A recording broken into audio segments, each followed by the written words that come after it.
आप तमाम देखने और सुनने वालों को अस्सलाम वालेकुम। नाज़रीन, हमारी आज की ये वीडियो कोई आम वीडियो नहीं है, बल्कि ये आपको तारीख के उन गोशों तक ले जाएगी जहां कुछ इंतहाई ताकतवर और मशहूर लोग खुदा के मुकाबले में खड़े हुए। वो लोग जो अपने इल्म, अपनी दौलत या अपनी ताकत के नशे में इस हद तक बहक गए कि ये भूल गए कि इस कायनात में एक ऐसी अजीम हस्ती मौजूद है जो सब कुछ देखती और जानती है। कुछ ने खुदा के वजूद का इनकार किया, कुछ ने अपने गरूर में इसका मजाक उड़ाया, कुछ ने तो यहाँ तक कह दिया कि वो खुदा को भी शिकस्त दे सकते हैं। लेकिन फिर क्या हुआ और कैसे इन्हें इबरत का निशान बना दिया गया, ये सब हम जानेंगे आज की इस वीडियो में। दोस्तों, हमारी आज की वीडियो में पहले नंबर पर ब्राजील का साबिक वज़ीर आज़म टैंक्रीडो नेवेस है, जो न सिर्फ अपने मुल्क का एक बड़ा लीडर था बल्कि अपने गरूर और तकब्बुर में इस हद तक बढ़ गया कि खुदा के वजूद का इनकार करने लगा। नेवेस का मानना था कि वो अपनी किस्मत का खुद मालिक है और दुनिया की कोई ताकत, हत्ता कि खुदा भी उसके रास्ते में रुकावट नहीं बन सकता। उसने ये बात तब की जब नेवेस ब्राजील के इंतखाबात में हिस्सा ले रहा था। इसने न सिर्फ अपनी जीत का दावा किया बल्कि एक बड़े जलसे में इंतहाई गुस्ताखाना अंदाज में कहा कि खुदा भी इसे वज़ीर आज़म बनने से नहीं रोक सकता। ये अल्फाज इसके गरूर का वाज़े इजहार थे। इसने अपने अरूज को इस हद तक यकीनी समझ लिया कि वो ये भूल गया कि कुदरत का निजाम किसी के गरूर को बर्दाश्त नहीं करता। इसने इंतखाबात जीते, वो भारी अक्सरियत से कामयाब हुआ, लेकिन कहानी यहीं पर खत्म नहीं होती। जैसे ही नेवेस ने अपनी कामयाबी का जश्न मनाया और ओहदा संभालने की तैयारी की, कुदरत ने अपना रंग दिखाया।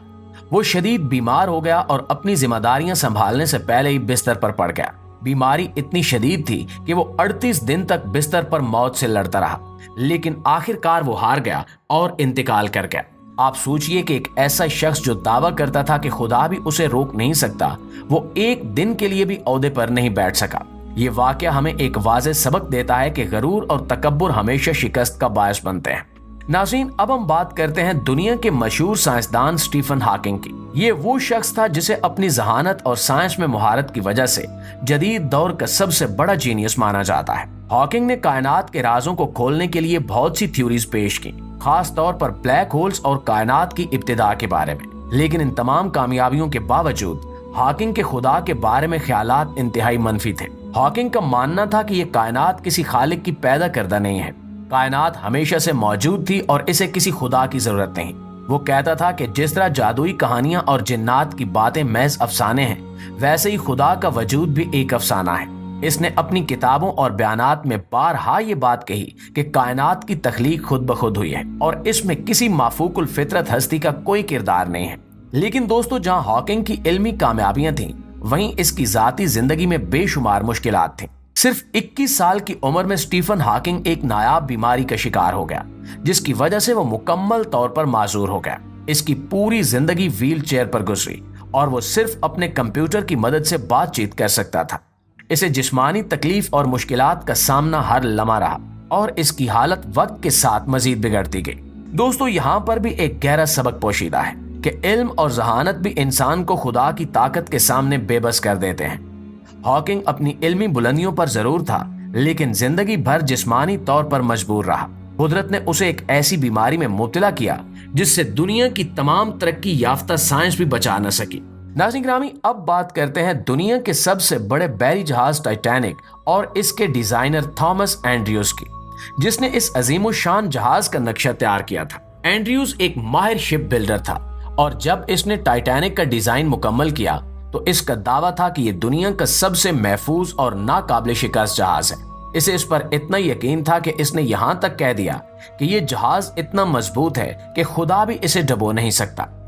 ये अल्फाज एंड्रयूज के गरूर और दुनियावी ताकत पर भरोसे को जाहिर करते हैं। टाइटैनिक को उस वक्त की जदीद तरीन टेक्नोलॉजी और बेहतरीन वसाइल से तैयार किया गया था और दुनिया भर में इसके पहले सफर को बड़ी धूमधाम से मनाया जा रहा था।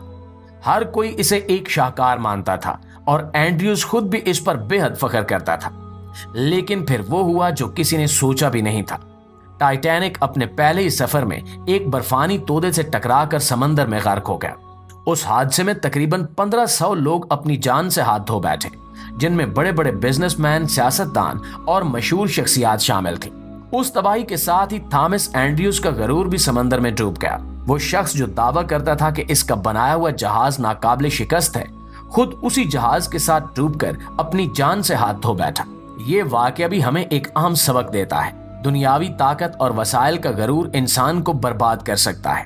اینڈریوز کا خود پر اور اپنے بنائے ہوئے جہاز پر بے حد بھروسہ تھا، لیکن وہ بھی یہ بھول گیا کہ دنیا میں کوئی چیز خدا کی مرضی کے خلاف نہیں ہو سکتی۔ ٹائٹینک کی تباہی اس بات کی ایک زندہ مثال ہے کہ دنیاوی طاقت کا گھمنڈ کبھی بھی انسان کو کامیاب نہیں ہونے دیتا۔ دوستو، اب ہم بات کریں گے مشہور پاپ سنگر جسٹن بیبر کی، جو اپنے گانوں اور کنسرٹس کی وجہ سے دنیا بھر میں بے حد مقبول ہے۔ جسٹن بیبر کا نام سن کر شاید آپ کو حیرانی ہو، کیونکہ اسے دنیا کا ایک کامیاب اور باصلاحیت سنگر مانا جاتا ہے، لیکن اس کی زندگی میں ایک ایسا موڑ آیا جب اس کے غرور اور توہین آمیز حرکتوں کا انجام بہت عبرتناک ہوا۔ ایک دن جسٹن بیبر نے ایک بڑے میوزک فیسٹیول میں ایک عجیب حرکت کی۔ وہ سٹیج پر آیا اور حجاب پہن کر نہ صرف پرفارم کیا بلکہ ڈانس کرتے ہوئے حجاب کا مذاق اڑانے لگا۔ یہ عمل بے حد توہین آمیز تھا، کیونکہ حجاب ایک مذہبی علامت ہے جو کئی مذاہب میں خاص عزت اور احترام کا نشان سمجھا جاتا ہے۔ بیبر نے توجہ حاصل کرنے کے لیے ایک ایسا عمل کیا جس سے اس نے مذہبی جذبات کو ٹھیس پہنچائی، اور یہ سب صرف دنیا کی واہ واہ کے لیے کیا گیا۔ لیکن قدرت کا قانون ہمیشہ حرکت میں ہوتا ہے۔ اس واقعے کے کچھ ہی دنوں بعد جسٹن بیبر کی زندگی میں ایک حیران کن اور افسوسناک موڑ آیا۔ ایک صبح وہ بیدار ہوا تو اسے محسوس ہوا کہ اس کے چہرے کا آدھا حصہ فالج کا شکار ہو چکا ہے۔ وہ اپنی آنکھ تک نہیں جھپکا سکتا تھا۔ وہ نہ تو صحیح بول سکتا تھا اور اس کی مسکراہٹ بھی غائب ہو چکی تھی۔ ڈاکٹرز کے مطابق یہ ایک انتہائی نایاب بیماری تھی جو اکثر جوانی میں نہیں ہوتی، لیکن جسٹن بیبر اس بیماری کا شکار ہو گیا۔ دوستو، یہ واقعہ بھی ہمیں ایک اہم سبق دیتا ہے کہ مذہبی اقدار کا احترام بے حد ضروری ہے، چاہے آپ کتنے ہی مشہور یا طاقتور کیوں نہ ہو۔ کسی مذہب کا مذاق اڑانا یا اس کی توہین کرنا کبھی بھی کامیابی کا ذریعہ نہیں بن سکتا۔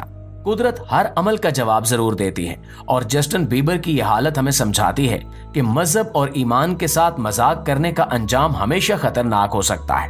دوستو، اب ہم ایک اور معروف شخصیت کی بات کرتے ہیں جس کا نام ہے مارلن منرو۔ یہ نام شاید دنیا کی سب سے مشہور اور خوبصورت ترین اداکاراؤں میں سے ایک سمجھا جاتا ہے۔ مارلن منرو 1950 اور 60 کی دہائی کی سب سے بڑی فلم سٹار تھیں، اور ان کی شہرت کا چرچا ہر طرف تھا۔ دنیا انہیں خوبصورتی اور گلیمر کا نشان سمجھتی تھی، لیکن شہرت اور کامیابی کے نشے میں مارلن منرو نے کچھ ایسے الفاظ کہے جن کا انجام بہت عبرتناک ہوا۔ مارلن منرو کا ایک واقعہ بہت مشہور ہے۔ جب ایک بار ایک پادری ان کے پاس آیا اور ان سے ملاقات کی، پادری نے ان سے کہا کہ مارلن، خدا نے مجھے آپ کے پاس بھیجا ہے تاکہ میں آپ کو اس کی محبت اور نجات کا پیغام دوں۔ لیکن مارلن نے مسکرا کر انتہائی غرور سے جواب دیا کہ مجھے آپ کے خدا کی ضرورت نہیں ہے۔ یہ الفاظ مارلن کے اندر موجود اس غرور اور خود اعتمادی کا اظہار تھے جس میں وہ اپنے حسن اور شہرت کے نشے میں مبتلا تھی۔ لیکن چند ہی دن بعد مارلن اپنے کمرے میں مردہ حالت میں پائے گئے۔ ان کی موت نے دنیا کو حیران کر دیا، کیونکہ ایک ایسی شخصیت جس کا حسن اور شہرت بام عروج پر تھا اچانک دنیا سے رخصت ہو گئی۔ ان کی موت کی وجوہات آج تک ایک معمہ ہیں، لیکن بہت سے لوگ اسے ان کے غرور اور خدا کی نافرمانی کا انجام سمجھتے ہیں۔